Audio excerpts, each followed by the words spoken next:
Hey YouTube, this is not a guitar. This is a review of the Harley Benton, which not Harley Benton. It's a Gear for Music. Sorry, LA bass guitar starter pack. I think.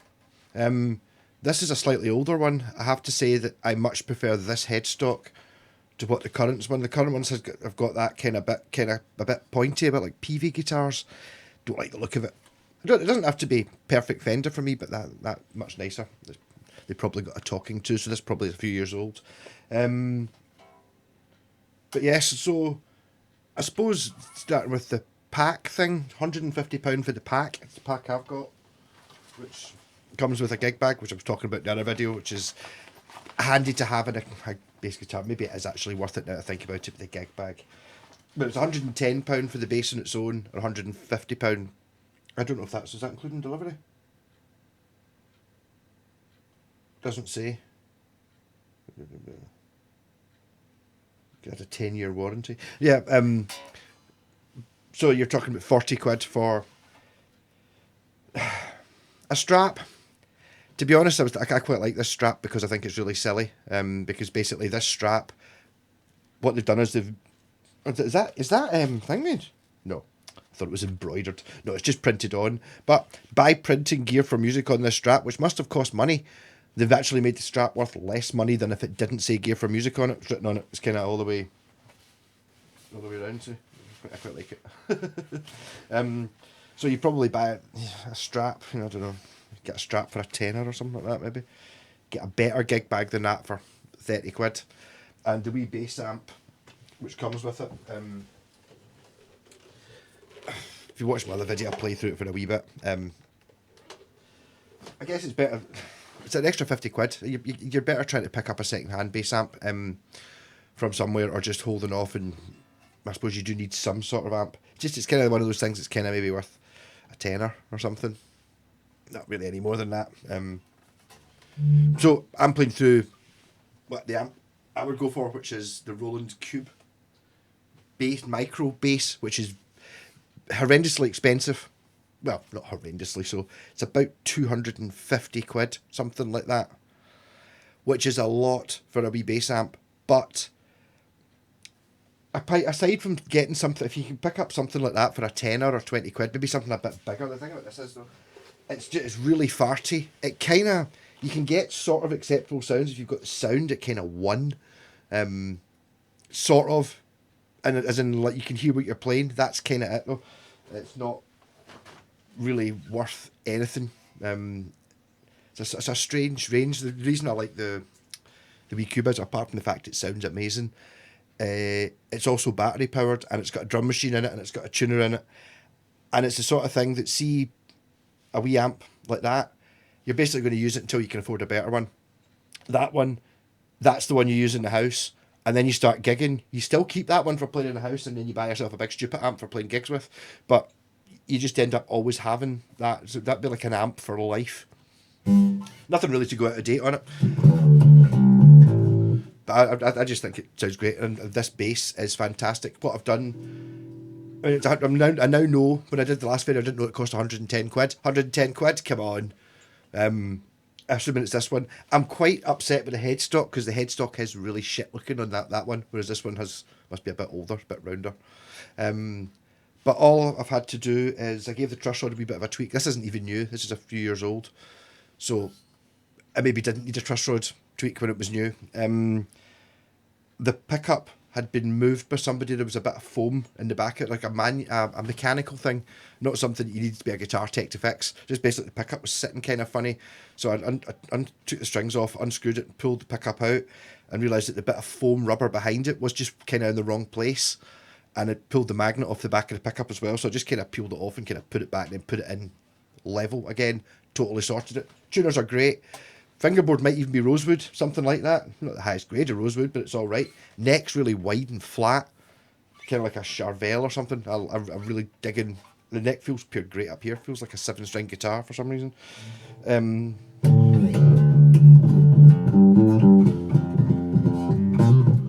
these will be the strings that were on it from when it was new, whenever it was. Not expensive.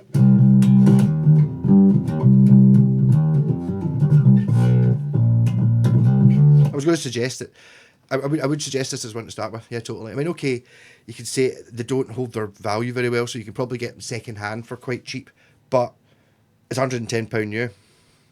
So, you think you'll only get 60 quid for it? Well, rather than spending 200 and getting 100 quid for it back because it's a Squire, then there's no issue. I don't have no issue with this at all, and you can probably just scratch the name off, put your own thing on it. And it's one of those ones that just buy guitar. Oh, you just upgrade this and upgrade that. Not if you're buying, like, you don't want to spend £100 on a guitar and spend £100 on Seymour Duncan's. Pickups in it are great, or fine. The tone, doesn't need CTS electronics, doesn't need anything. Bridge is a pretty basic piece of metal, doesn't really need to be upgraded. Put new strings on, that'd be the biggest upgrade. Just put roto sounds or something, because you can kind of feel the strings that aren't the expensive strings. They're not as good. It's kind of, they're a bit rough. Rough's not the word.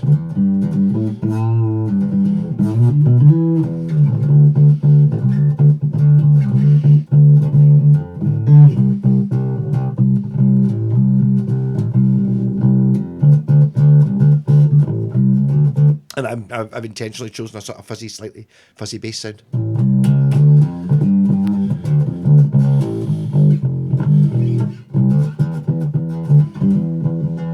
And disco.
Just play this on it. I'm just going to try and keep this. It's already at 10 minutes. That's disappointing. Okay.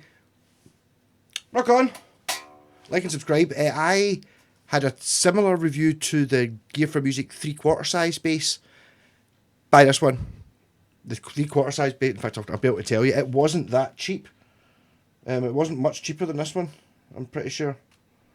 It had the headstock I didn't like as well. I definitely much prefer this headstock.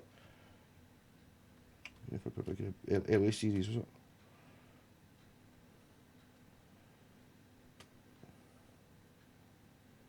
Oh, there's an LA Kids. Oh, it might be the... I see a 3/4 LA bass guitar is $99.99, so it's an extra tenner for a full scale B bass. Extra tenner. Pay extra tenner. That might not be. Maybe that's... I hope that they better not. It's getting a point deducted if it does what I think it's about to do when I click on this. It says 3/4 scale, right? I think that might be the one from 3/4 scale. It's 3/4 scale. Looks ideal. Base tax construction. The 3/4 scale. Full description. Come on. 3/4 scale.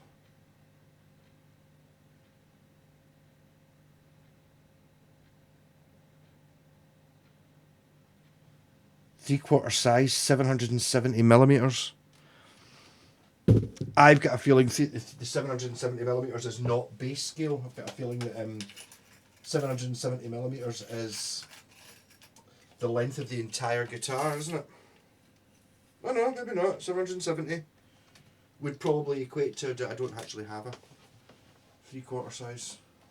Oh, sorry. Yeah. So it says 770, so it's a 30.5-inch scale. I wish it said 30.5-inch scale, because that'd be the thing I'd be interested in. So yes, that is the other one I had before, the Bucky one. Yeah, but I think even if you're this sounds counterintuitive, but if you're talking about this one, so you've already decided, which I think is a good buy. £100 for that, I thought was a bit expensive for the cheaper one. £110 for this. That's a good purchase. It's actually much easier to play the full scale than it is to play the 30-inch scale. So this is a 34-inch, so it's 4 inches shorter, basically. Just the neck. Everything else is kind of, I think the body might be smaller, but it's much easier. There's something to do with the tension at this. The open strings are so much easier to play. When you're playing the 30-inch scale, it's dead easy to hit them too hard and for them not to ring properly. Whereas this one, you get an awful lot more. That's really difficult to do on the 30-inch scale, but on anyone, even an expensive one.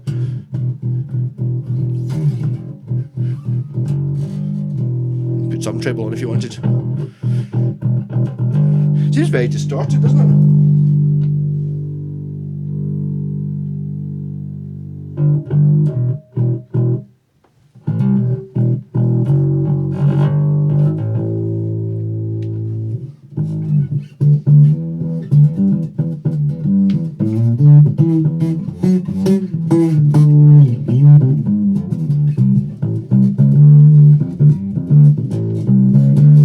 And again, I would not bother with the pack either. I would buy the guitar, £110. Does it say plus shipping? I suppose I should probably look at these things, shouldn't I? With that one.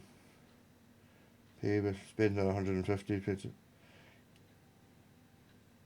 What was about? I'd add it to my basket. I don't even have a basket, but it will say.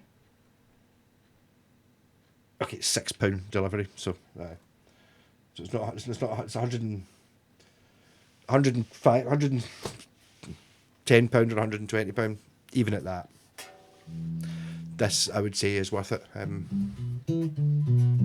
It's a very honest thing. There's nothing fancy about it. It's actually, they put a wee bit of effort into actually making it out of nice looking wood. Probably this is not the cheapest one you can get, the cheapest bass you can get. It doesn't feel it. Whereas see the 3/4 scale one, it kind of does. It's like, you go, oh, that's not the proper kind of tuners. Okay, fair enough. It was a cheap bass, and it's like, it wasn't really the right kind of wood, and it was dead light and all that. And this is, the tuners on it are actually really good, but it's not.